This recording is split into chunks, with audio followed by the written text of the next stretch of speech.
Okay, guys, and welcome back to episode 4 of Back to Basics, where I am teaching my fiance to trade. If you started here, there's 3 more episodes, so you can go back. I'll have them all numbered and labeled in a playlist. Essentially, if you are watching on my channel, go check out Jess's. She's going to start to document her trading journey when we're done this. If you're on her channel and you want to know about statistical, algorithmic, nerdy style trading, you can come to my stuff, and it's all right there. Last time we did Intro to Candlestick. Still fresh in your mind? You know what a candlestick is? Yeah. You still remember? I think so. Okay. Is there a test? Well, this is step 2. So this is hugely overwhelming, and don't worry too much about it. But these are all the different, well, not all of them, there's probably 10 times more, but these are like the different names. Remember we talked about the basically the Japanese gentleman that we think invented it and made $10 billion in inflation adjusted money. He came up with all of these names for different patterns that he saw recurring in the market, and basically came up with all of these, okay, when I see this, I should do this, and with a decent amount of accuracy was right. Again, 30% accuracy is enough. Some of these are going to be the actual Japanese names, and some of them are translated versions of the Japanese names. And the ones that aren't are the ones that are still in Japanese are probably because they're pretty weird, and there's one that I'll show you The abandoned baby in a one? second. Is that the one? Yeah, well, there's one. So an abandoned baby is actually a really powerful setup. There's one on the SPY the other week that got in some. This, I think you actually pointed out when it opened and closed at the same price in the last one, but this is my favorite I talked about. It's called a doji. So going all the way back, right, to why we talked about why we use charts, right? And we use charts just because it's crowd psychology, right? It tells you where people bought the stock or future or whatever it is you're trading in the past. Maybe they'll buy it at this price in the future. And then candlesticks is more about, think of every candlestick like a war, right? There was, and there's a lot of names that will make sense, but it's, you've got the bulls and the bears, right? And they fight because each day the market opens and these guys battle, and then they close. And we talked about how the line chart only showed who won the battle each day, which is the closing price, but not anything that happened throughout, right? So when it comes to candlesticks, what we're trying to do is we're trying to say, okay, our job as traders is just to sit back and watch and see what the rest of the world is doing and what they decided was a price and who won or lost this war and how it was fought. And maybe that in the future will tell me. You look mortified. Well, that's a little intense. It's intense, and I forgot I've done this before, but we're gonna go live with this one of my mistakes. I was just showing us the whole time again. Usually we cut this out, but I'm okay. Here's where we are. Go to all these websites and give us likes and follows and thumbs up and hearts and hit bells and I don't know, money. Just send us money directly. I'll be okay with that. So this is what I was saying was incredibly confusing. And this is just a chart of I always want to give credit. You can follow him in the bottom, Marwood Joe. Thanks, bud. And again, just different names, different patterns. He noticed these things happening over and over again and then just started trading off them and made a bunch of money doing it. Okay, this is where we were. So this is the first one, and I'm going to give props to this Trading Setups review. I stole a bunch of their pictures as well to put them on here, so you got to cite your sources. But this is all common knowledge at this point. He did a really good job with his pictures. So the first one, back to the battle, right? So what do you think this candlestick, this doji, means as what happened in this battle? They fought a lot, but nobody got ahead. Right. It was equal amount of going up and going down. Basically, think of this as a tug of war. You pulled one way a bit, pulled the other way a bit, and then they got tired and nothing occurred. I call these indecision candles because that's basically what happened. If you look at the chart on the right and where he noted the doji is the price was moving down a bit. It's in an overall uptrend, right? So the stock's on its way up, but it came down a little bit, and that's where this battle occurred. Generally, what will happen in this case is a lot of buyers are stepping in, but at the same time, because it's been down the last few days, there's a lot of people selling out, and this fight happens. And a lot of what you can do trading these is say, okay, if there's a whole bunch of blood out there and everybody fought and everybody lost, right? Because if you're buying below where the cross is, you lost. And if you're selling above, you lost, right? So now it's time to pillage. Basically. So it's a huge amount of indecision. And generally what will happen a lot of the time is after this indecision, whatever the next move is, because the other side has already exhausted itself, you get a continuation on. Okay. So the doji, and that's one of the most powerful ones. So basically the doji just means like that, again, that indecision. That I don't know what it just, right? Try to push it up, couldn't push it up. Try to push it down, couldn't push it down. Just whatever. And they'll throw up their hands and they'll wait for the next move. And again, what we're trying to do, all these charts are, all the squiggly lines are, all the statistics is trying to judge what the crowd's going to do.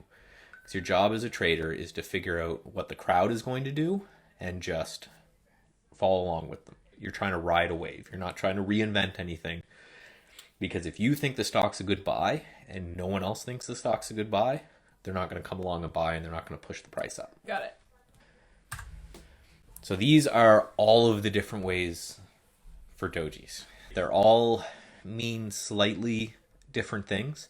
So for example, what do you think the difference between a doji star and a long leg doji would tell you? They were further apart on the price on the long-legged doji. Right. So more indecision. They tried way up and it didn't work. And they tried way down, it didn't work. Just more indecision. And then the gravestone doji, this is supposed to be the buyers. This is where all the war stuff comes in. The buyers went off to war. They all got killed. And the price ended up right back where it was. That's why gravestone doji. Essentially meaning that every buyer that went out into the market that day got killed. Right? If you bought at any point during the day in a gravestone doji, you lost money, basically. Is it safe to assume the four price doji would be something that doesn't really have a whole lot of interest? Yes, exactly. The battle wasn't that severe. Basically, no one showed up to war that day. Okay, yeah, okay. It just, whatever, the price just stayed. The next pattern is, again, these are all my favorites, but another one of my favorite is the hammer. So you tell me, what do you think a hammer pattern would tell you? So it opened here, Yep. closed here. Right? So they fought really hard. Who did?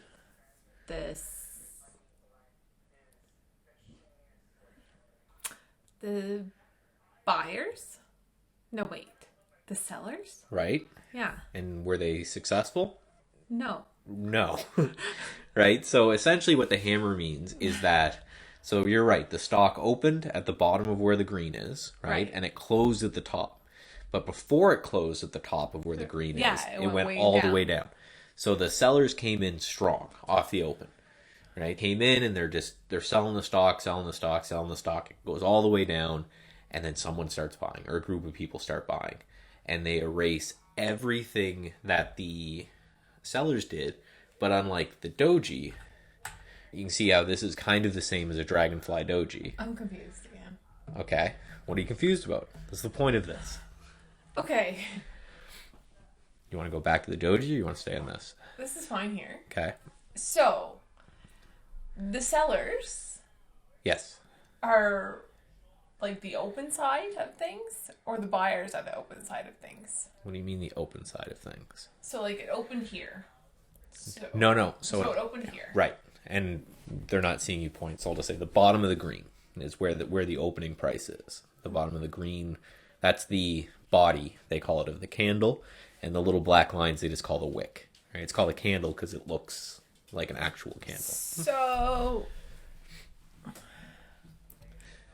just don't think about it as a static image. think about it as a point in time. So the chart you're seeing to the right is a weekly chart of Amazon, and I've circled the hammer that's there. During the week, that had to occur. So 5 days of trading made up that one candle. And if it's a daily candle, then it's a whole day of trading makes up a candle. Right. I'm still trying to understand. I don't know why I'm No, not that's understanding it from, like, I understand. Is it weird that I understand, like, the little bar chart better than I understand this? Well, again, so let's look at the dragonfly doji in the middle. Right. Right? So think of a dragonfly doji, which again is just the opposite of a gravestone doji. Right. So it opened on the left side. Right? And then they wanted to lower the price. Right. The sellers came in and pushed the price down. Right. But then the buyers came back and pushed it back up. Erasing everything that the sellers could do. Oh, this is confusing. That's okay. That's the point of this, right? So you see how, again, so if we go to a dragonfly doji, you see the difference between a hammer and a dragonfly doji is not only were they able to come back to where it opened, they were able to go further. Right. Right? So that means every single seller in that candle, except, the guys at the very, very little top wick, all of the sellers got hurt. Either they sold their stock, so imagine, right? These are big numbers because it's Amazon. So let's call the top of that weekly candle 1,500 and the bottom 1,200. So that means during the week, at some point, a lot of people sold their stock at 1,200 on Monday, then went to work all day, came back on Friday, and it's 1,700. They're like, oh, Jesus Christ. I got out because the thing was moving down, but now look at it. Or they sold short, which we haven't really gone over yet, but you've been around, it's betting against, which means they're $500 underwater. So, when that stock opened... Yep. Okay, when that stock opened at the bottom corner there again... Right. So let's say that it opened at like 1,500. Yes. So people weren't buying it at 1,500. Is that the problem? Well, the sellers were more aggressive at 1,500. So when it opened, the sellers in there were like, "Oh, I'll sell mine for 1,400." Right, and then pushed it down and pushed it down and pushed it down, all the way to the bottom of that wick for 1,200. Right? And then somebody came in at 1,200 and they were like, "This is a great price," and continued to buy it. Exactly. Okay. So imagine that's you. So these people at the top of that wick actually paid more for than what it closed at. Right. So, okay. So they're underwater a little bit. Right? Yeah, not a whole lot, but yeah. Imagine being the guy at the low of that shadow. So you owned Amazon, right? Yeah. And you can see by this chart, Amazon went up quite a bit. Right. So you say you bought Amazon at the far left of the chart, and then the stock came all the way down to where you got in. You go, oh man, I had all this money and now it's gone. Screw it, I'm out. And then you check it on Friday, and it's pushed all the way back up. You're pissed, right? I think I get it. Right? So again, you always want to bring it back to the psychology of the guy who got hurt. But why did they start selling? You never know. Okay. Right? Tax could be, right? They could have bought the stock, and quite often, this is what I'll teach you to do, is you buy your stock, and if it moves in your direction, you put in a stop loss order, which we talked about a couple times ago, and write it where you bought in. And then it's a risk-free trade, right? If it comes back to where I got it in, I'm out, I didn't make any money, I didn't lose any money, that's fine. Okay. So that will happen a lot. Maybe there's bad news.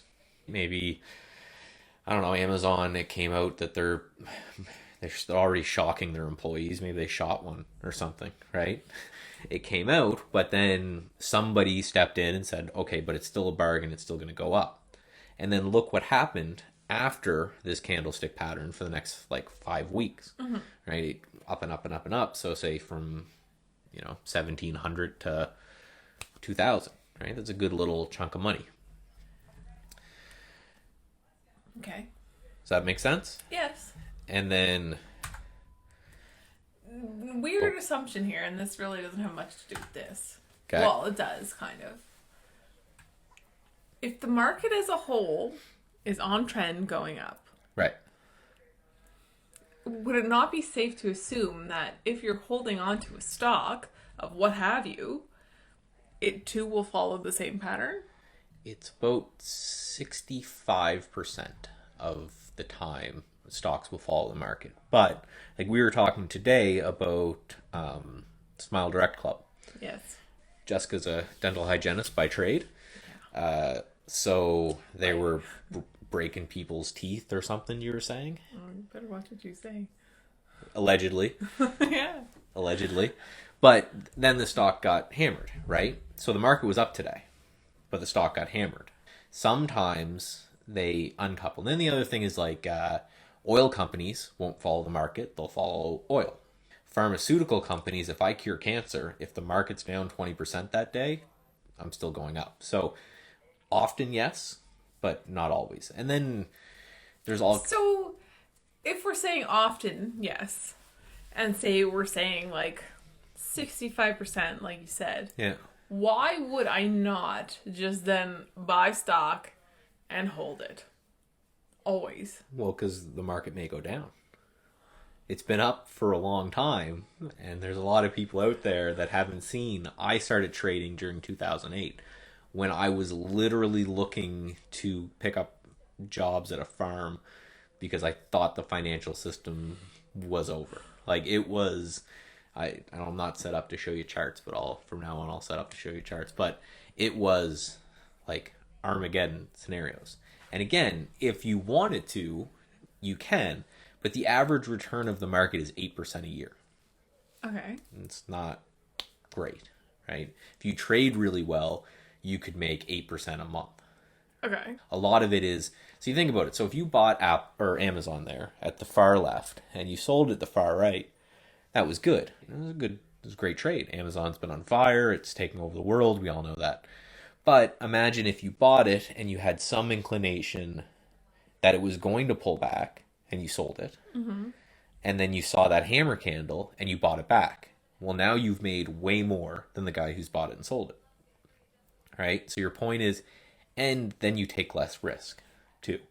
If your money's in the market, you're taking risk. So our job as traders is to go in, take the money, get back out, put our money back in cash where it's nice and safe, and rinse and repeat. And we've got viruses going on and all this stuff in the world. It's good to be in and out. Last thing is leverage. If you're on a short, so if you have $1,000 and you're taking a short-term trade, you can trade like $4,000 worth of stock, right? Okay. But if you're holding it for incredibly long periods of time, the broker will lend you the rest of the money, right? But that's dangerous. So you want to take quick hits. Is that only a Canadian thing? No, they can. Yeah. What?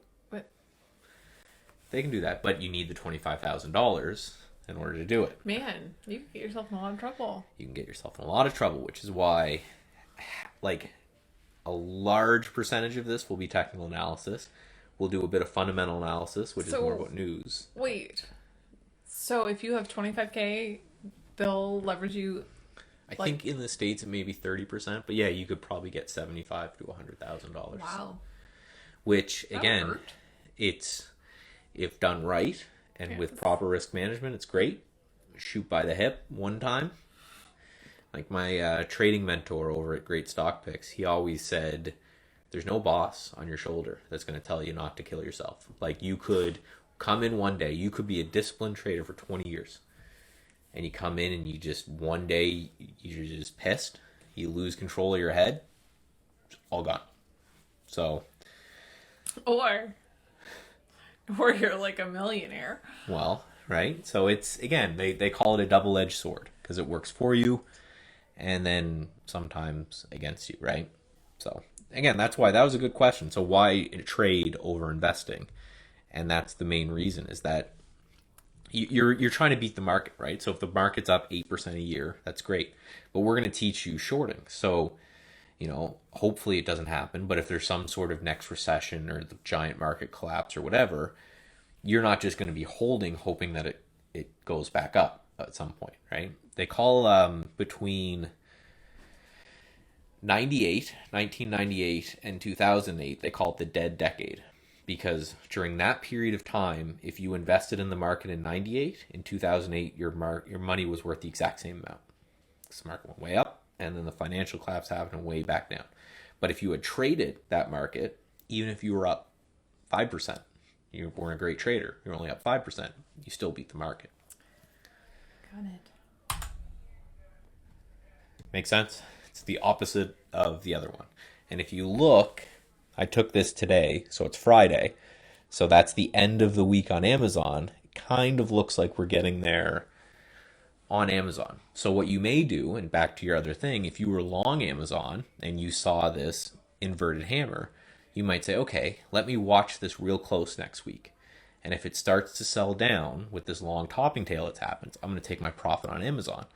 And then maybe, even if you still love Amazon, you think it's going to 5,000, it might be worthwhile to, when you see a potential bearish candlestick like this, say, okay, I'm going to take some profits off, and I'm going to wait to see if I'm right, it's going to pull back, and I can buy it cheaper.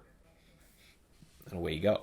So even if you think you have a bullish synopsis, and this is what, again, I'm taking my CMT, and if I were to go get a job somewhere, generally what it would be is at a shop where a portfolio manager would walk in and say, hey, I really like Amazon. I think this thing's going to the moon. I want you to find the best time to buy. And I would use all the skills that I've learned to try to pick a good price. So I would bargain hunt for something that I know I have to buy anyway. And the same as if you thought Amazon was going up all the time, maybe you buy when you see a bullish candlestick on a pullback, and you sell when you see a bearish candlestick on a pop. What does bearish and bullish mean? The bulls are always, they want to go higher. Okay. And the bears, they always want to go lower. And it's just... You can pick like, I don't know, like a bear and a cat. Like something a little more like timid. Bear and a cat? No, the bull is strong. He's headstrong. He runs in. The bear is strong too, and scary. That's the point. The bear is scary. A bull is scary. Equally as scary. That's maybe why even more scary. I think you won't be able to see it, but we got that painting back there. You see the bottom one is that bull. So that sits outside of Wall Street. And I guess the story... Is there a bear too? No, but they didn't buy that. Some guy just bought it and dropped it there. They just left it there. Someone spent I don't know how much of... I've seen it. It's 15 feet tall and 30 feet long. He just bought it and he just dumped it right in front of the stock exchange. And they removed it, and I guess people were so pissed that they just brought it back. But that's a story. Engulfing. This is another candle. So this is a 2 candle setup. I'm just going to read because we're in the way. It just says body engulfs the previous body. So essentially that means, and this comes into gaps, which we haven't really talked about yet. But there's another weekly chart of Apple. So each of these candles is 1 week, a Monday to Friday. So that means that sometime in this time here, the stock gapped down, which means closed on Friday, something happened over the weekend, and it opened lower on Monday. When there's no trading happen, the stocks still change value because they do an auction on the open, right? So say you bought Apple, right? And then an iPhones just start exploding. Mm-hmm. Apple's not going to open up on Monday where it closed on Friday, right? The price is going to be much lower. Okay. Because people aren't going to go in, right? Remember we learned about the bid and the ask, right? And that's what controls the market. Nobody is going to bid for Apple at the same price as Friday. Okay. Because they're like, well, it's not worth, it's at 200 there. It's not worth 200 now. It blew up and it, killed a puppy or whatever, right? It's worth 150 now. So I'm going to bid there.